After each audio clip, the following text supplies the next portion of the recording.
ನಮಸ್ಕಾರ ವೀಕ್ಷಕರೇ. ಕರ್ನಾಟಕ ರಾಜಕೀಯದಲ್ಲಿ ಈಗ ಮತ್ತೊಂದು ಹೊಸ ಬಿರುಗಾಳಿ ಎದ್ದಿದೆ. ಅದು ಬೇರೆಲ್ಲೂ ಅಲ್ಲ, ಸದಾ ರಾಜಕೀಯದ ಕುತೂಹಲಕ್ಕೆ ಹೆಸರಾಗಿರುವ ಗಡಿ ಜಿಲ್ಲೆ ಬೆಳಗಾವಿಯಲ್ಲಿ. ಬೆಳಗಾವಿಯ ಸಾಹುಕಾರ ಅಂತಲೇ ಕರೆಸಿಕೊಳ್ಳುವ ಸಚಿವ ಸತೀಶ್ ಜಾರಕಿಹೊಳಿ ಅವರಿಗೆ ಈಗ ತವರಿನಲ್ಲೇ ಭಾರೀ ದೊಡ್ಡ ಟೆನ್ಷನ್ ಶುರುವಾಗಿದೆ.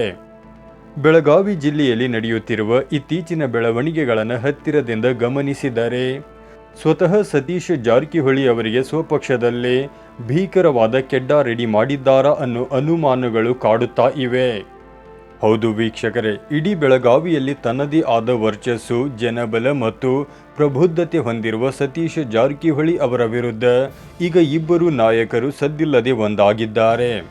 ಶತ್ರುವಿನ ಶತ್ರು ನಮಗೆ ಮಿತ್ರ ಅನ್ನೋ ಹಳೆ ಸೂತ್ರದಂತೆ ಬೆಳಗಾವಿಯಲ್ಲಿ ಹೊಸದೊಂದು ರಾಜಕೀಯ ಲೆಕ್ಕಾಚಾರ ಶುರುವಾಗಿದೆ.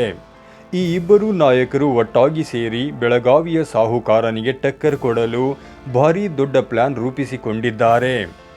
ಇಷ್ಟಕ್ಕೂ ಆ ಇಬ್ಬರು ನಾಯಕರು ಯಾರು? ಸತೀಶ್ ಜಾರಕಿಹೊಳಿ ಅವರ ಕೋಟೆಗೆ ಇವರಿಂದ ಕಂಟಕ ಎದುರಾಗಿದ್ದು ಹೇಗೆ? ಈ ರಾಜಕೀಯ ಜಿದ್ದಾಜಿದ್ದಿನ ಹಿಂದಿರುವ ಅಸಲಿ ರಹಸ್ಯವೇನು ಅನ್ನೋದನ್ನ ಇವತ್ತಿನ ಕಂಪ್ಲೀಟ್ ವಿಡಿಯೋದಲ್ಲಿ ನಾವು ನಿಮಗೆ ತಿಳಿಸಿಕೊಡ್ತೀವಿ. ವಿಡಿಯೋವನ್ನು ತಪ್ಪದೆ ಕೊನೆಯವರೆಗೂ ನೋಡಿ. ಲಕ್ಷ್ಮಣ ಸವದಿ ಸಚಿವ ಸ್ಥಾನ ತಪ್ಪಿಸಲು ನಡೆದಿದ್ದ ತಂತ್ರಗಳು. ವೀಕ್ಷಕರೇ, ಈ ಕತೆ ಶುರುವಾಗೋದು ಲಕ್ಷ್ಮಣ ಸವದಿ ಅವರಿಗೆ ಸಚಿವ ಸ್ಥಾನ ಸಿಗುತ್ತಾ ಇಲ್ವಾ ಅನ್ನೋ ತೀವ್ರ ಚರ್ಚೆಯಿಂದ.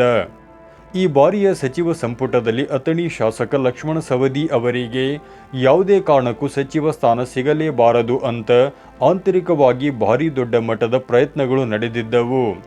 ಲಕ್ಷ್ಮಣ ಸವದಿ ಅವರಿಗೆ ಅವಕಾಶ ತಪ್ಪಿಸಬೇಕು ಅನ್ನೋದು ರಾಜಕೀಯವಾಗಿ ಎಲ್ಲರಿಗೂ ಗೊತ್ತಿರುವ ಆಂತರಿಕ ವಿಷಯವಾಗಿತ್ತು.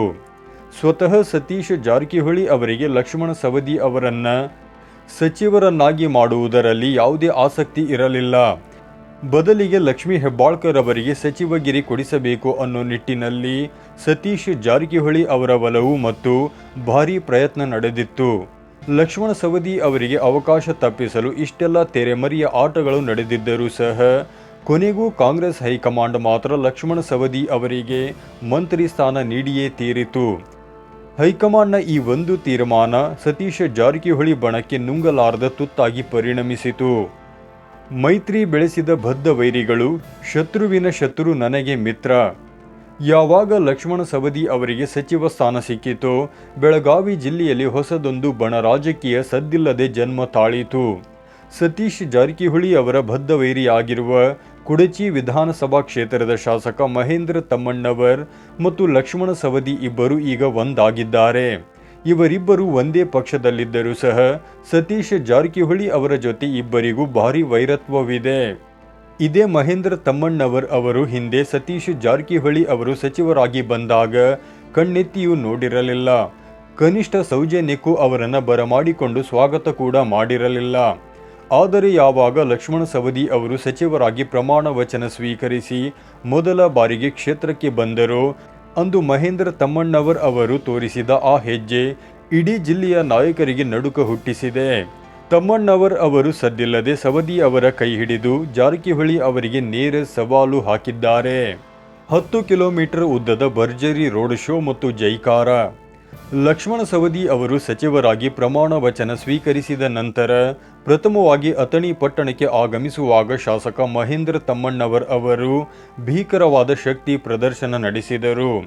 ರಾಯಬಾಗ ತಾಲೂಕಿನ ಮುಗಳಕೋಡ್ ಕ್ರಾಸ್ನಿಂದ ಹಾದೂಗೇರಿ ಪಟ್ಟಣದ ತನಕ ಬರೋಬ್ಬರಿ 10 ಕಿಲೋಮೀಟರ್ ಉದ್ದದ ಭಾರೀ ದೊಡ್ಡ ರೋಡ್ ಶೋ ನಡೆಸಿ ಲಕ್ಷ್ಮಣ ಸವದಿ ಅವರನ್ನು ಅದ್ಧೂರಿಯಾಗಿ ಸ್ವಾಗತಿಸಿದರು.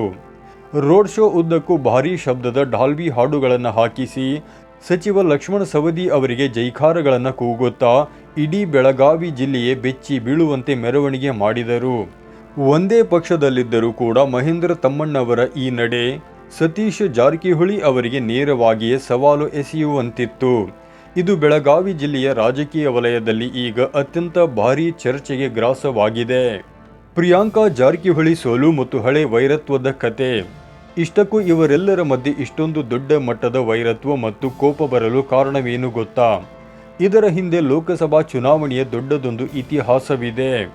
ಇತ್ತೀಚೆಗೆ ನಡೆದ ಲೋಕಸಭಾ ಚುನಾವಣೆಯ ಸಂದರ್ಭದಲ್ಲಿ ಸಚಿವ ಸತೀಶ್ ಜಾರಕಿಹೊಳಿ ಅವರ ಪುತ್ರಿ ಪ್ರಿಯಾಂಕಾ ಜಾರಕಿಹೊಳಿ ಅವರು ಸ್ಪರ್ಧಿಸಿದ್ದರು.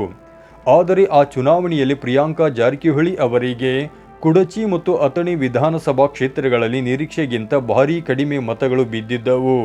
ತಮ್ಮ ಮಗಳಿಗೆ ಈ ಕ್ಷೇತ್ರಗಳಲ್ಲಿ ಮತಗಳು ಕಡಿಮೆ ಬೀಳಲು ಕುಡಚಿ ಶಾಸಕ ಮಹೇಂದ್ರ ತಮ್ಮಣ್ಣವರ್ ಮತ್ತು ಅಥಣಿ ಶಾಸಕ ಲಕ್ಷ್ಮಣ ಸವದಿ ಅವರೇ ನೇರ ಕಾರಣ ಅಂತ ಸತೀಶ್ ಜಾರಕಿಹೊಳಿ ಅವರು ಬಹಿರಂಗವಾಗಿ ಅಸಮಾಧಾನ ಹೊರ ಹಾಕಿದ್ದರು ಮತ್ತು ಇವರ ಮೇಲೆ ತೀವ್ರವಾಗಿ ಗರಂ ಕೂಡ ಆಗಿದ್ದರು. ಅಂದು ಲೋಕಸಭಾ ಚುನಾವಣೆಯಲ್ಲಿ ಹೊತ್ತಿಕೊಂಡ ಈ ಅಸಮಾಧಾನದ ಬೆಂಕಿ ಇವತ್ತಿಗೂ ಆರಿಲ್ಲ. ಸವದಿ ಮತ್ತು ತಮ್ಮಣ್ಣವರ ಇಬ್ಬರ ಮೇಲೂ ಸತೀಶ್ ಜಾರಕಿಹೊಳಿ ತೋರಿದ್ದ ಆ ಕೋಪದ ಹೊಗೆ ಇವತ್ತಿಗೂ ತೆರೆಮರೆಯಲ್ಲಿ ಹಾಗೆ ಆಡುತ್ತಲೇ ಇದೆ. ಒಗ್ಗಟ್ಟಿನ ಮಂತ್ರ ಮತ್ತು ಸತೀಶ್ಗೆ ರವಾನೆಯಾದ ಸಂದೇಶ. ಸತೀಶ್ ಜಾರಕಿಹೊಳಿ ಅವರು ತಮ್ಮ ಮಗಳ ಮತಗಳ ವಿಚಾರದಲ್ಲಿ ತೀವ್ರ ಸಿಟ್ಟಾಗಿದ್ದನ್ನೇ ಬಂಡವಾಳ ಮಾಡಿಕೊಂಡಿರುವ ಲಕ್ಷ್ಮಣ ಸವದಿ ಮತ್ತು ಮಹೇಂದ್ರ ತಮ್ಮಣ್ಣವರ್ ಈಗ ಜೋಡಿಯಾಗಿ ತಿರುಗಿ ಬೀಳಲು ಸಜ್ಜಾಗಿದ್ದಾರೆ. ಬೆಳಗಾವಿ ಜಿಲ್ಲೆಯಲ್ಲಿ ಜಾರಕಿಹೊಳಿ ಅವರದ್ದೇ ಒಂದು ಬಣವಾದರೆ ಇವರಿಬ್ಬರದು ಮತ್ತೊಂದು ಬಲವಾದ ಬಣವಾಗಿ ಹೊರಹೊಮ್ಮಿದೆ. ಈ ಹಿಂದೆ ಸವದಿಯವರು ಬಿಜೆಪಿಯಲ್ಲಿದ್ದಾಗ ಆಡಿದ ಮಾತುಗಳು, ನಂತರದ ಬೆಳವಣಿಗೆಗಳು ಇವೆಲ್ಲವೂ ಇವರ ನಡುವಿನ ವೈರತ್ವಕ್ಕೆ ಕಾರಣವಾಗಿದ್ದವು. ಆದರೆ ಈಗ ಒಂದೇ ಪಕ್ಷದಲ್ಲಿದ್ದರೂ ಸಹ ಒಳಗೊಳಗೆ ಇರೋ ದ್ವೇಷ ಬಹಿರಂಗವಾಗಿ ತೋರ್ಪಡಿಸಲು ಆಗುತ್ತಿಲ್ಲ. ಹೀಗಾಗಿ ಸವದಿಯವರನ್ನು ಅದ್ಧೂರಿಯಾಗಿ ಬರಮಾಡಿಕೊಳ್ಳುವ ಮೂಲಕ ಮತ್ತು ವೇದಿಕೆಯ ಮೇಲೆ ಒಗ್ಗಟ್ಟಿನ ಮಂತ್ರ ಜಪಿಸುವ ಮೂಲಕ ನಾವಿಬ್ಬರು ಒಟ್ಟಾಗಿದ್ದೀವಿ, ನಮ್ಮನ್ನು ಕಡೆಗಣಿಸಿದರೆ ಪರಿಣಾಮ ನೆಟ್ಟಗಿರಲ್ಲ ಅನ್ನೋ ಖಡಕ್ ಸಂದೇಶವನ್ನು ಸತೀಶ್ ಜಾರಕಿಹೊಳಿ ಅವರಿಗೆ ರವಾನೆ ಮಾಡಲಾಗಿದೆ. ಈ ಇಬ್ಬರು ಶಾಸಕರ ಒಗ್ಗಟ್ಟು ಮುಂದಿನ ದಿನಗಳಲ್ಲಿ ಬೆಳಗಾವಿ ಜಿಲ್ಲೆಯ ಸಾಹುಕಾರನ ವರ್ಚಸ್ಸಿಗೆ ಭಾರೀ ದೊಡ್ಡ ಹೊಡೆತ ನೀಡಲಿದೆಯೇ ಅನ್ನೋದನ್ನು ನಾವೀಗ ಕಾದು ನೋಡಬೇಕಾಗಿದೆ. ವೀಕ್ಷಕರೇ, ನಿಮ್ಮ ಪ್ರಕಾರ ಬೆಳಗಾವಿಯ ಈ ಭೀಕರ ಬಣ ರಾಜಕೀಯ ಎಲ್ಲಿಗೆ ಬಂದು ನಿಲ್ಲಬಹುದು? ಲಕ್ಷ್ಮಣ ಸವದಿ ಮತ್ತು ತಮ್ಮಣ್ಣವರ ಒಕ್ಕೂಟ ಸತೀಶ್ ಜಾರಕಿಹೊಳಿ ಅವರ ವರ್ಚಸ್ಸನ್ನು ಕುಗ್ಗಿಸಲು ಸಾಧ್ಯವಾಗುತ್ತಾ? ನಿಮ್ಮ ಅನಿಸಿಕೆಗಳನ್ನು ತಪ್ಪದೆ ಕಮೆಂಟ್ ಮಾಡಿ ತಿಳಿಸಿ. ವಿಡಿಯೋ ಇಷ್ಟವಾಗಿದ್ದರೆ ಲೈಕ್ ಮಾಡಿ, ಶೇರ್ ಮಾಡಿ ಮತ್ತು ನಮ್ಮ ಚಾನಲನ್ನು ತಪ್ಪದೆ ಸಬ್ಸ್ಕ್ರೈಬ್ ಮಾಡಿ. ಧನ್ಯವಾದಗಳು.